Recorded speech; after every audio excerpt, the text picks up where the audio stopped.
The week my grandfather's workshop was auctioned off, I was standing in the parking lot of a Tim Hortons in Sudbury, trying not to cry into a double-double. My uncle had called me that morning, not to ask how I was holding up, not to check if I needed anything, but to let me know that the property had already been listed. Grandpa Bernard had been in the ground for 11 days. I didn't find out what was really inside that workshop until a plumber named Gord Tremblay cut through a basement wall 4 months later and called me at 7 in the morning to say 4 words I'll never forget. "You need to come now."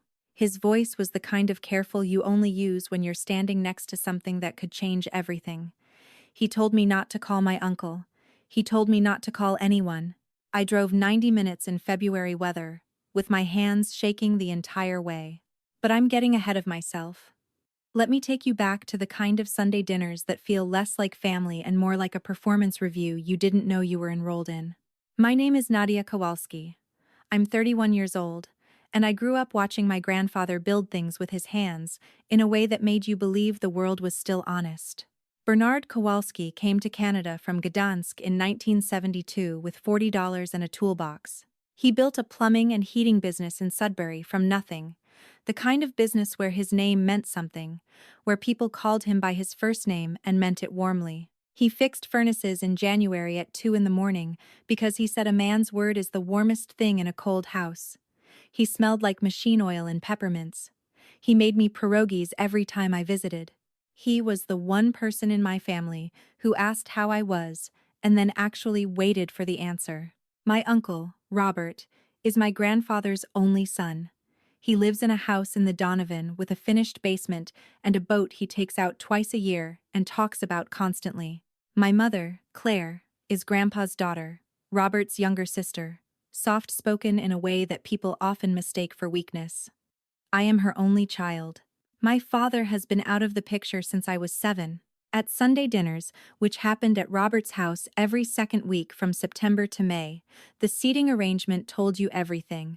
Robert at the head of the table, his wife, Patricia, beside him, their son, Derek, across from her, my mother and I at the far end near the kitchen, close enough to refill the water pitcher without anyone having to ask.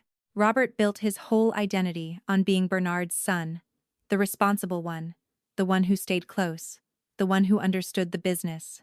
And he wasn't wrong, exactly. He had worked at the company for years, but he also borrowed money from my grandfather 3 times that I knew of and never paid it back. And my grandfather never asked him to because that's the kind of man Bernard Kowalski was. I worked at the business summers through university. I learned the invoicing system, the supplier relationships, the service routes. After I graduated with a business degree from Laurentian, Grandpa asked me to help him modernize the bookkeeping.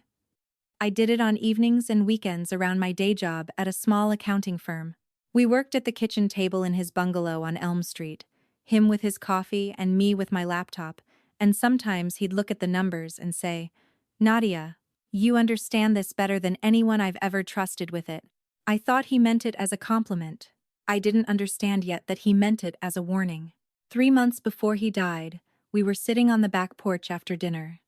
The yard had gone to seed a bit because his knees had been bad that summer. He looked at the old workshop in the back corner of the property, a freestanding building he'd used as storage for decades, and he said something I tucked away without fully understanding. "There are things inside that workshop, Nadia. I want you to know I made sure they'd be found by the right person."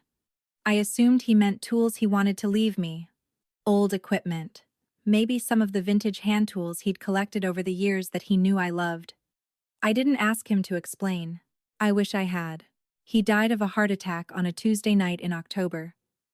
I got the call at 11:47. I was already in my coat by midnight. When I got to the hospital, my mother was in the hallway outside his room, sitting very still with her hands in her lap.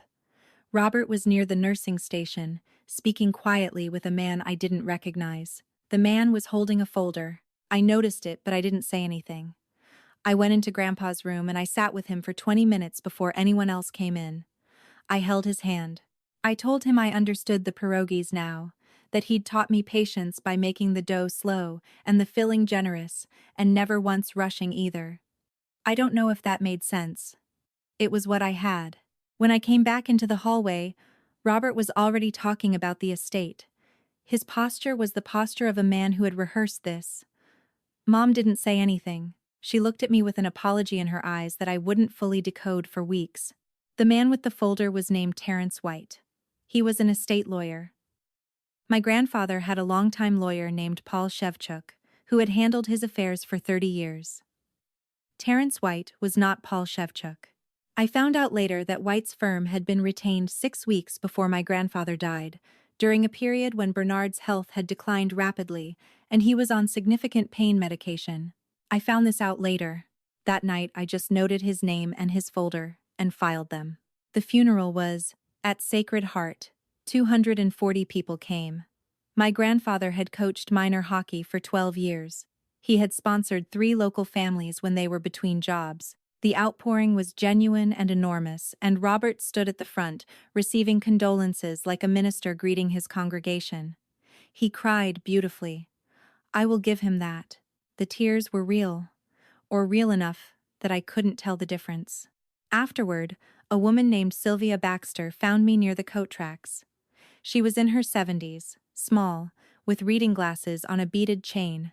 She'd been my grandfather's bookkeeper for 22 years before she retired. She took my hand in both of hers. He talked about you all the time, she said. Every time I saw him at the Legion, he'd bring you up. She hesitated. He told me once, about 2 years ago, that he was taking precautions with his estate, that he wanted to make sure the right things went to the right people. She looked over my shoulder. Robert was moving toward us, with his arms open and his expression warm. Sylvia gave my hand one more squeeze. Call me, she said. Soon. 3 weeks after the funeral, we gathered at Terrence White's office on Larch Street for the reading. Beige walls, a conference table with a carafe of coffee nobody touched. Robert came in his good blazer. Patricia sat beside him. Derek scrolled his phone. My mother sat beside me with her coat still on. White opened his folder and read without inflection. To Robert Kowalski, the primary residence on Elm Street, the full assets of Kowalski Plumbing and Heating, including all accounts receivable, equipment, and the company vehicles. Total estimated value, $840,000. To Claire Fontaine, née Kowalski, a lump sum of $20,000 from the estate. To Nadia Kowalski, the property at 447 Birchwood Lane, Val Karen, being the secondary property used as a seasonal workshop and storage facility. I looked at my mother. She was looking at her hands. The Birchwood Lane property was a piece of land my grandfather had bought in the 90s, a small outbuilding on a half-acre lot, no insulation, no plumbing, a gravel driveway that flooded in spring. He hadn't used it actively in years.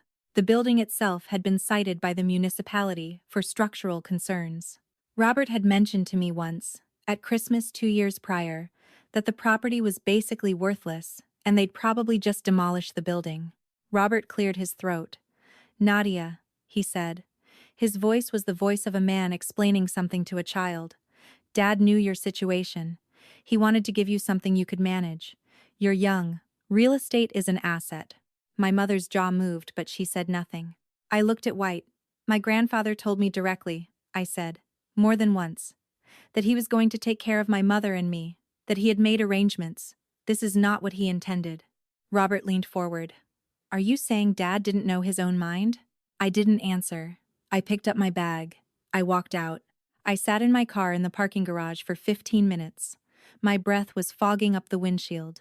I pressed both palms against the steering wheel and thought about what my grandfather had said on the porch. I made sure they'd be found by the right person. He hadn't meant tools. He hadn't meant equipment. He had meant something inside that building on Birchwood Lane. The building no one else wanted. The building given only to me. I turned the key and drove to Valcaron. The building looked worse than I remembered. The roof had developed a visible sag on the east side. The door lock was rusted but functional. Inside, the air was cold and stale. Metal shelving along the walls, old pipe fittings, plastic bins of hardware, a workbench buried under decades of accumulated small things. Everything dusty. Everything still. I walked the space slowly, running my hands along the walls, looking for something I couldn't name. I found nothing obvious that day, but I felt it, the sense that the room was holding something, the way a person holds their breath before they speak. I called Sylvia that evening. She picked up before the second ring. She listened to everything I told her about the will, reading without interrupting. When I finished, she was quiet for a moment. Then she said, "What did he leave you specifically?" I told her. She said, "He gave you that building for a reason, Nadia. That building was the one thing Robert never paid any attention to." She paused. "Get someone inside those walls." I found Gord Tremblay through a recommendation from a colleague. He ran a small plumbing outfit out of Hanmer, mid-50s, built like a man who had spent 30 years in crawl spaces and wasn't sorry about it. He came out to Birchwood Lane on a Thursday in November, walked the building top to bottom, crouched in the basement for 20 minutes with a flashlight, and came back up with a look on his face I couldn't read. "The east wall in the basement is wrong," he said. "Framing doesn't match the rest of the structure. Someone built a secondary wall in front of the original foundation wall." He looked at me steadily. "Could be a moisture issue from the 70s. Could be something else. You want me to open it?" I thought about the phone call Robert had made 2 days after the will reading, offering to buy the Birchwood Lane property from me for $12,000 cash. $12,000. I thought about the property lawyer my mother had quietly consulted who told her the lot alone was worth at minimum 60. I thought about Sylvia's voice saying, "He gave you that building for a reason." "Open it," I said. Gord looked at me for a moment the way experienced tradespeople look at you when they suspect you already know what you're asking for. Then he nodded and picked up his reciprocating saw. He called me 4 weeks later, on a Tuesday morning, at 7:14, February. Black ice on the 17. I was at my kitchen table with a coffee I hadn't touched. The voice was different from his usual. "Contained." He said my name first. Then he said, "I've opened the east wall. There's something here you need to see." He paused. "Don't call your uncle. Don't call anyone. Come now." I was there in 90 minutes. There were 2 police cruisers in the gravel lot when I turned off Birchwood Lane. Not because Gord had called them. He hadn't.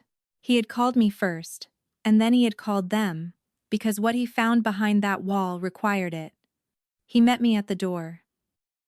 His face was pale in the February light. He guided me down the basement stairs without speaking. The wall was open, framing exposed, insulation pulled back, 20 years of dust on the concrete floor, and there, in the cavity between the 2 walls, a fireproof document safe, gray steel, about 18 inches across. On the front, a combination lock, and below the lock, a small engraved plate. I had to crouch to read it. N.K. My initials. A constable from Greater Sudbury Police Service stepped forward. "Miss Kowalski, you're the property owner?" I said yes. He said, "You can open it. We need to document the contents, but it's your property. We'll need to photograph everything." I knelt on the cold concrete floor. My breath was visible. My hands were steady in a way that surprised me. The steadiness that comes not from calm but from certainty that you are exactly where you are supposed to be. The combination. I tried the obvious things first. My grandfather's date of arrival in Canada. His late wife's birthday. Nothing. Then I thought about the peppermints. He always carried them in a small tin that had originally held cough drops, and on the lid of the tin, worn almost smooth, was the year he'd founded the company, 1981. I entered 4 digits. The lock turned. Inside the safe were 3 sections, each wrapped in plastic to protect against moisture. The first held a document, handwritten, 11 pages on lined paper from a yellow legal pad, dated 14 months before my grandfather's death. At the top, in his careful European cursive, the words, "Last Will and Testament of Bernard Joseph Kowalski." 2 signatures at the bottom I didn't recognize, and a notary seal from an office in Chelmsford. This was not the will Terence White had read. This was earlier, and it was real, and I could feel the difference the way you can feel the difference between machine-made and handmade, even before you can name why. The second section held an envelope marked in red pen. For Nadia, read first. I broke the seal. Inside, 4 pages in my grandfather's handwriting. He began, "My dear Nadia, if you are reading this, then Robert did what I always feared he would." I pressed the back of my hand against my mouth and kept reading. He wrote about the 2 years before his death, about the gradual transfer of signing authority over his accounts to Robert, transfers he had not authorized, that had been facilitated by a notary Robert knew personally. About $312,000 moved from his business operating account into a numbered company he had never heard of until Sylvia, still watching from retirement, had flagged the irregularities and called him. About his attempt to confront Robert, which had ended with Robert telling him he was confused, that his memory was going, that he was too old to manage his own affairs. About going to Paul Shevchuk, his real lawyer, and dictating a new will. About hiding the copy in this wall himself, one Saturday in August when his knees were bad but his hands were still steady. He wrote about me. About watching me work at the kitchen table with my laptop and my quiet competence, and my refusal to ever ask him to validate what I already knew. "You never needed anyone to tell you that you were capable," he wrote. "That is how I knew you were the one." He wrote about my mother. He said she deserved more. He said he was sorry he had not protected her better from the family dynamics that had diminished her for 30 years. He said the real will corrected that. The third section held a smaller envelope that the constable asked me to leave sealed until a lawyer was present. He said there appeared to be financial documents inside. He said the word evidentiary, and I understood. I looked up at Gord. He was standing at the base of the stairs with his arms folded and his expression the expression of a man who is profoundly glad he answered his phone that morning. I held up the will. My grandfather's handwriting, 14 months before his death, his real intentions. The truth they had put behind a wall because they believed no one would ever look. Gord let out a long breath. I could hear him exhale clearly in the cold basement air. I folded the letter carefully and pressed it against my chest. I could smell, faintly, the peppermint tin. I don't know if that was real or if I imagined it. It didn't matter. His voice was in the pages. That was enough. The next morning, I got a call from Detective Constable Anita Ferreira of the Greater Sudbury Police Financial Crimes Unit. She was precise and professional, and she did not waste words. She told me that the third envelope had been opened with a forensic document examiner present. It contained bank records, printed statements, highlighted in yellow, annotated in my grandfather's handwriting, transfers spanning 26 months. $312,000 total, moved incrementally from Bernard Kowalski's business account to an account registered to a numbered Ontario company, 284761, Ontario Incorporated, which Ferreira had already confirmed was registered to Robert Kowalski as sole director. Each transfer had an authorization form. Each form bore my grandfather's signature, except beside each one, in pencil, in the careful handwriting of a man who was meticulous about documentation, even at 78 years old, my grandfather had written the same 3 words. I did not sign. He had requested duplicate statements from his bank mailed to a post office box in Chelmsford, a box Robert didn't know about. He had built the record himself. He had done it alone, in the last 2 years of his life, while people told him his memory was failing. Ferreira told me the matter was being referred to the Ontario Provincial Police Financial Crimes Unit and the Canada Revenue Agency. She told me the estimated total, including unpaid taxes on the transferred funds, exceeded $400,000 when penalties were included. She said, "Your grandfather was very thorough." I sat in my car afterward for a long time. I called a lawyer named Andrea Falk, an estates litigation lawyer in Sudbury whom Sylvia had known for years and trusted absolutely. Andrea answered herself. I spoke for 11 minutes. She listened without interrupting. When I finished, she said, "He didn't just leave you a building, he left you a complete record. Bring everything. Come tomorrow morning." That evening Robert called. He knew the police had been at Birchwood Lane. Someone had seen the cruisers. His voice was controlled in the way of a man who is holding something very tight. "Whatever you found in that building is not what you think it is," he said. Dad was confused in his final year. You know that. His medication affected his judgment. He made decisions that weren't rational. If you push this, you will tear this family apart over a misunderstanding. Come to dinner Sunday. We'll sort it out quietly. Quiet, I said. Like a numbered company. He hung up. Patricia called 30 minutes later. Softer, more careful. Nadia, we love you. We want what's best for you and your mother. Whatever is in those documents, the context matters. You don't have the full picture. Your grandfather was not well. We were protecting him. We were protecting the family. She said the word family 4 times in 90 seconds. The next morning, Derek texted. It was 11 words. You're embarrassing yourself. Let the adults handle it. Delete this number.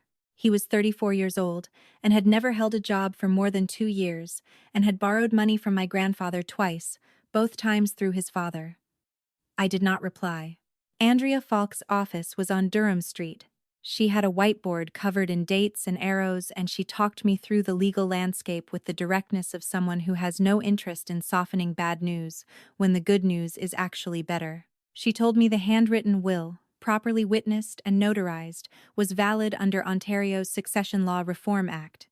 She told me the white will would need to be challenged in probate court. She told me the bank records, combined with my grandfather's annotations, constituted strong evidence for a finding of financial elder abuse under the Criminal Code of Canada, Section 331, theft by person holding power of attorney, and potentially Section 380, fraud. She also told me the local probate judge had golfed twice in the past year with a partner from Robert's accountant's firm.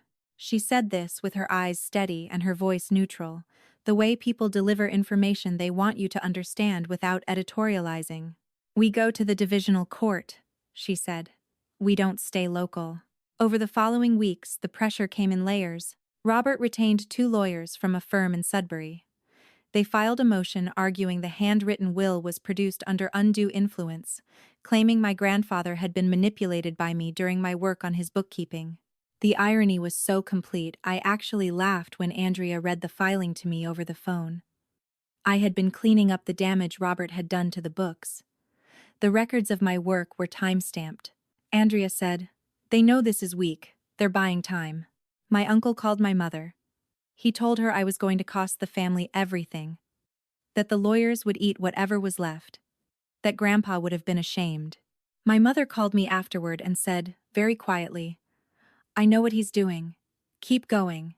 She had never said anything like that to me before in my life. I understood then that the quiet she'd maintained for decades had not been weakness. It had been survival, and she was done surviving. Robert's next move was to contact my employer. He called the managing partner at the accounting firm where I worked and expressed concern about my mental state following my grandfather's death. He suggested, carefully and with apparent sympathy, that I was not handling grief well and that my professional judgment might be compromised. The managing partner called me into his office and told me about the call. He also told me he had found it inappropriate and had ended the conversation quickly. He said, "I wanted you to know because you deserve to know." I said thank you and meant it completely. They were not waiting for me to fail.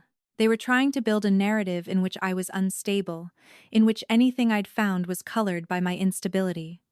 It was the same tactic, different form. I called Andrea that night. I told her what had happened. She said, "Document everything, save the texts, keep the voicemails. If he contacts your employer again, that's harassment, and we add it to the file." Her voice did not waver. "Good," I said. That night I drove out to Birchwood Lane alone. I sat in my car in the gravel lot with the engine running for warmth, and I looked at the building in my headlights. It was still ugly. The roof still sagged. The driveway still had a frost heave big enough to catch a tire. My grandfather had bought this piece of land in 1993. He had stored materials here, used the building for overflow in busy seasons, and eventually mostly left it alone. Robert had never once expressed interest in it. At Christmas 3 years prior, Robert had called it a liability. He had said, Maybe they should just let the municipality take it. My grandfather had counted on exactly that. I pulled out his letter and read the same paragraph I kept returning to. You are not the one they chose, but you are the one who looked. In my family, that has always been the rarest thing. Sylvia called me on a Sunday morning in March. She had been waiting, she said, to be sure the timing was right. Now, she was ready. She had something she should have given me sooner. Could I come to her apartment on Notre Dame? Her apartment smelled like bergamot, and the specific warmth of a space that has been lived in contentedly for decades. She sat in her armchair with her reading glasses on the side table, and she told me something I was not prepared for. Your grandfather had a daughter, she said, before your mother, before he came to Canada. She told me about a woman named Irena, who my grandfather had loved in Gdansk before the emigration. They had planned to come to Canada together. The paperwork had been delayed, then complicated, then denied. My grandfather had left first with the promise of bringing her over. By the time the sponsorship was arranged, Irena had died of a fast-moving illness. The child she had been carrying was born early and placed with Irena's sister. That child was a boy. He would be in his early 50s now. My grandfather had found him 14 years ago. His name was Tomasz. He lived in Hamilton. He had known about the estate. He was listed in the real will. Sylvia reached behind her and took a manila envelope from the shelf beside her chair. Bernard gave this to me 2 years ago. He said, give it to Nadia if anything happens and I don't reach her first. Inside the envelope was a photograph, black and white, slightly overexposed. A young man and a young woman, on what appeared to be a ferry dock. The Baltic somewhere, winter coats. Her hand on his arm. On the back, in faded ink, Bernard E. Irena, 1969, Gdańsk. Below the photograph, a folded letter in my grandfather's handwriting, shorter than the one in the safe. 3 paragraphs. He wrote that Tomasz was family. He wrote that he had tried to reach out when Tomasz was an adult and that they had met 3 times, carefully, privately. He wrote that Robert had found out and had told him, with absolute clarity, that acknowledging a child from before his marriage would disgrace the family name and that he, Robert, would contest any will that included him. So Bernard had hidden Tomasz's existence. He had included him in the real will, the one in the safe, with a portion of the estate. He had trusted that I would find it and that I would know what to do. I drove to Hamilton 2 days later. Nadia Kowalski was 53 years old, broad-shouldered, with my grandfather's hands. I noticed it immediately. The wide knuckles, the careful way he set a coffee mug down. He was a civil engineer. He had a daughter studying at McMaster. He had never sought anything from our family. He had met my grandfather 3 times over 14 years and considered each meeting a gift he hadn't asked for and didn't feel entitled to. He looked at the photograph I brought him and he held it without speaking for a long time. Your grandfather called me 6 weeks before he died, Tomasz said finally. He told me he had made arrangements. He told me I was included. He said, I cannot fix what was not in my power to fix, but I can leave a record of the truth. He looked up at me. I never expected anything, he said. That's not why I'm here. He told me you'd come. He said you were the one who would know. We sat at his kitchen table for 3 hours. We didn't speak like strangers.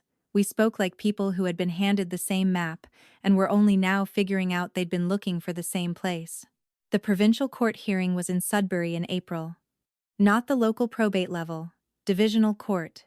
Judge Marguerite Landry presiding. Andrea had filed a comprehensive motion challenging the white will and presenting the handwritten original. The OPP Financial Crimes Unit had filed a separate criminal referral. The 2 proceedings ran parallel. Robert came in a dark gray suit, his lawyer on one side, Patricia on the other. He nodded at people he recognized in the gallery. He did not look at me or my mother. Derek sat at the back alone. He was not looking at his phone. Andrea presented methodically. She put the handwritten will on screen. She presented the notary's affidavit confirming the signing date. 14 months before death, Bernard fully lucid, Two independent witnesses present. She put the bank records on screen. She walked the court through 26 months of transfers, each one annotated in my grandfather's handwriting, each annotation saying the same thing. She played a video. I had not known about it until the week before the hearing. Andrea had received it from Paul Shevchuk, the original lawyer, who had held it in his files at my grandfather's request. My grandfather had recorded it in Shevchuk's office 8 months before his death. He sat at a table, his hands folded, his posture, the posture of a man who is tired but has not been defeated. He said, "I am Bernard Joseph Kowalski. I am recording this statement of my own free will. I am in full possession of my faculties. Any document prepared or presented by Terence White purporting to represent my last will and testament is not my will. I did not instruct Terence White. I did not sign any document in his presence. My real will is in my own handwriting, witnessed and notarized, and is in a location known only to me and to my granddaughter after my death." He paused. He looked directly into the camera. "I have been told I am confused. I am not confused. I am old and I am ill and I am running out of time. But I know the difference between what I built and what is being taken, and I know who I trust to find the truth." The courtroom was very still. Robert's lawyer shifted in his seat. Patricia's hand went to Robert's arm. He shook it off. Andrea put the financial analysis on screen. $312,000. 26 months. A numbered company. My grandfather's annotations, patient and precise, even as his health declined, because a man who had come to Canada with $40 and built something real understood that the truth needs to be written down to survive. She called Sylvia. Sylvia walked to the witness stand in her good coat and spoke for 14 minutes about 2 decades of books and one man's absolute financial integrity and one suspicious period in the final years that had troubled her enough to alert him. She called Tomasz. He stated his relationship to the deceased quietly and clearly. He did not ask for sympathy. He presented a letter from my grandfather, the same handwriting, confirming their connection, dated and witnessed. Robert's lawyer stood to object. Judge Landry looked at him with the economy of someone who has already assessed the argument and found it wanting. Overruled. Sit down. And then something happened that I did not expect. The recess was 15 minutes. I was in the hallway with Andrea when I heard footsteps behind me. Fast, deliberate. I turned. Derek was standing 6 feet away. He was not in the posture of someone delivering a threat. His hands were at his sides. His face was not performing anything. "I want to say something," he said. "To the court." His voice was rough, like he had been deciding this for days, and was tired of deciding. I looked at him. I looked for the angle. I waited for the part where this served him. I didn't find it. He took the stand after recess. Robert's lawyer rose immediately. "Your Honor, the witness is a family member and potential beneficiary." Judge Landry looked at Derek. "Are you testifying voluntarily?" "Yes, Your Honor." "Are you aware your testimony may affect your own interests in this estate?" "Yes, Your Honor." She nodded. "Proceed." Derek gripped the edge of the witness box. He did not look at his parents. "I knew about the numbered company," he said. "Dad told me 3 years ago. He said it was tax planning. He said Grandpa had approved it. I didn't ask questions." Derek's jaw moved. "I should have asked questions. I was old enough to know better and I took the easier thing, which was to believe what I was told." He swallowed. "Grandpa came to me once, about a year before he died. He sat at my kitchen table and he asked me, out of nowhere, if I thought a man's work should follow his intentions or his bloodline. I didn't know what he meant. I said bloodline because that seemed like the thing to say." He nodded, and he left. He looked disappointed. Derek finally looked at me from the stand. I think he was asking me something. I didn't understand what he was asking until I was sitting in this room today. He looked at the judge. Grandpa knew what his money was for. He built it for people who were going to use it to build something, not to park a boat. His voice broke on the last sentence. He steadied it. "I'm not asking for anything. I just needed to say that he was right." The courtroom was quiet enough that I could hear the court reporter's keystrokes slow and then stop. Robert's face was a mask. Patricia had her hand over her mouth. Their lawyer leaned to confer with his colleague. Neither spoke for a moment that was long enough to mean something. Judge Landry called for submissions. Robert's lawyer stood, and in the brief exchange that followed, said his client would require time to review the new testimony. Judge Landry looked at him with the patience of someone who has heard this sentence many times.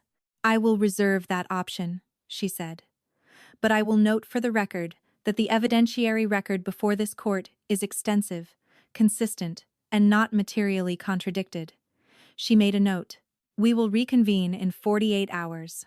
48 hours later, the ruling was read without theater. The will prepared by Terence White is hereby declared invalid on the grounds of fraudulent procurement and lack of valid instruction from the testator. The handwritten will of Bernard Joseph Kowalski, dated 14 months prior to his death, properly witnessed and notarized, is recognized as the sole valid testamentary document. The estate is to be distributed according to its terms." Robert Kowalski is referred to the Ontario Provincial Police for criminal investigation on grounds of fraud over $5,000, theft by a person in a position of trust, and financial elder abuse under the Criminal Code of Canada. He is further referred to the Canada Revenue Agency for tax irregularities related to the numbered company. Bail conditions to be determined at arraignment. Terence White's law license is suspended pending a Law Society of Ontario review. A referral has been made to the Law Society regarding the circumstances of his retainer. The gavel came down once. The sound was small in a large room, but it carried. I watched the officers approach the table. I watched Robert stand, and for one moment his face was not the face of a calculated man, but the face of someone who has been caught in something he can no longer talk his way out of, and who knows it. He looked at me once. Not in anger, in something smaller. Something that might have been recognition.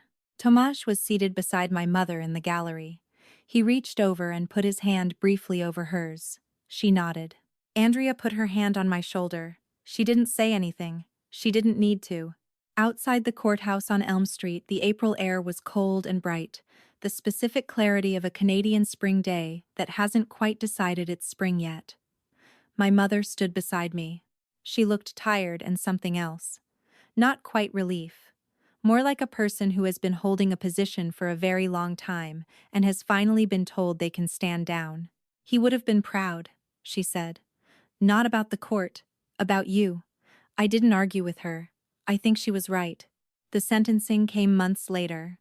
Robert accepted a plea arrangement. 4 years in federal custody.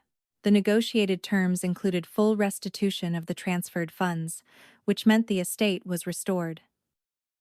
Terence White received 18 months and permanent disbarment. The numbered company was dissolved. The CRA recovered unpaid taxes with penalties. Sylvia called when she heard. She cried a little and didn't apologize for it. Bernard always said, she told me, that the worst thing a person could do was convince themselves that stealing from family wasn't stealing because they told themselves they deserved it anyway. The real will distributed the estate as my grandfather had intended. My mother received the house on Elm Street and a significant portion of the liquid assets. Tomasz received the business, which he has since sold to a young plumber who trained under my grandfather 15 years ago and who has kept the name on the sign. The remaining assets were split between accounts my grandfather had set aside for me. Derek called once. He didn't ask for anything. He said he was moving to British Columbia. He said he hoped someday I'd understand that the person he was on that stand was the person he'd wanted to be for years. I told him the truth, which was that understanding wasn't the same as forgiveness, but that I was glad he'd found his way to the stand regardless. He said, "Yeah, me too." Gord sent me a text when the ruling came through. 2 words, "Worth it." I sent him back a thumbs up and then thought better of it and called him directly and told him that without him picking up his phone on that February morning, none of it unfolds the way it needed to. He was quiet for a moment. He said, "Your grandfather was a good man. I worked on a job for him once, 2009, kitchen rough-in on Paris Street. He stayed on site the whole day just to talk to the guys, brought coffee. Nobody does that, I said. No, nobody does. There was a comfortable silence, the kind that happens between people who have been through something together and have no need to fill it with words. I have the photograph on my desk now. Bernard and Irina on the dock in Gdansk in 1969. Young, cold, leaning toward each other in the way of people who do not know yet what is coming. On the other side of my desk, a photograph of the Birchwood Lane building, finished now, re-insulated, new roof, proper foundation drainage. I had it converted. It's a meeting space now, once a month, free, for people navigating estate disputes and financial elder abuse claims. Legal aid clinic, pro bono. A paralegal student who comes from Laurentian and a retired estates lawyer, who gives 2 Saturdays a month because he says it's the best use he's found for a Sunday conscience. It is not large. It does not need to be. It needs to be there. At the opening, Sylvia cut the ribbon with the same reading glasses on the beaded chain. She said, "Bernard built things that lasted. Now you're doing the same." Tomasz was there with his daughter. My mother was there in a new coat she'd bought herself, which I mention only because she had not bought herself a new coat in 4 years. Gord was there with 2 of his crew, standing near the back with their arms folded and their expressions the expressions of men who are moved but would not say so directly, which is its own kind of saying so. I stood at the front, and I kept it short because my grandfather believed short was usually sufficient. He hid the truth in a wall because there was nowhere safe to say it out loud. This space exists so that doesn't have to happen, so that the people carrying the truth have somewhere to set it down. Afterward, I sat alone in the building for a little while. I turned the combination lock on the empty safe, which I'd kept and bolted to the wall as a reminder. The tumblers moved smoothly, the door swung open. Empty now, clean, waiting for whatever needs to be kept safe next. There's a lesson I've carried since all of this, one I want to leave with you. Elder financial abuse in Canada is vastly underreported. Estimates suggest only 1 in 5 cases ever reaches any authority. It happens quietly, inside families, dressed up as estate planning or caregiving or loyalty. The people most likely to perpetrate it are the ones closest to the person, the ones trusted precisely because of proximity. Your grandmother's confusion is not an invitation. Your grandfather's declining health is not an opportunity. A person's diminished capacity does not diminish their right to have their intentions honored. If you are watching someone you love being pressured around their finances, around their estate, around their legal documents, you do not need certainty before you act. You need a conversation. You need a record. You need to say something while there is still time to say it. My grandfather said it from behind a wall because that was the only place left. Most people don't have a granddaughter who will drive 90 minutes in February to look. Be the person who looks before it comes to that. If this story meant something to you, I would genuinely appreciate a like and a subscription. It helps more people find their way to stories that remind them they're not alone. I've left something in the description if you're not ready to stop listening. I'll be there when you are. And remember, the truth is worth protecting, even when you have to hide it to keep it safe.